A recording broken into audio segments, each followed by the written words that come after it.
Je ne comprends pas le délire. L'infiltration clandestine d'un soi-disant représentant du Polisario à Tokyo, lors d'une réunion d'envergure internationale, est tout simplement hallucinante.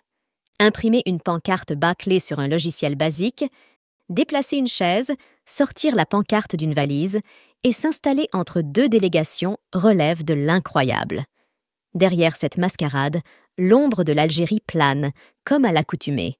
Il est incompréhensible que le Japon tolère de telles provocations et permette que des réunions internationales soient ainsi perturbées. Et ce n'est pas la première fois, chaque année c'est le même scénario. Et pour ceux qui ne le savent pas, la TICAD est la Conférence internationale de Tokyo sur le développement de l'Afrique.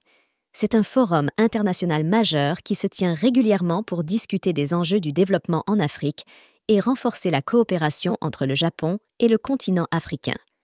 Comment le Japon peut-il accepter de telles scènes de basse-cour dans ses enceintes? Leur position de non-reconnaissance du Polisario ne suffit plus à justifier une telle passivité face aux agissements de leurs protecteurs. Et cerise sur la chantilly, la photographie officielle de la TICAD inclut un représentant du Polisario parmi les autres délégués. Sans badge, regardez juste là. Une question. Pourquoi cet incident se répète uniquement avec le Japon, alors que l'Algérie n'est pas en mesure de faire de même avec les États-Unis, la Chine et même la Russie? Une question intéressante, et la réponse est évidente.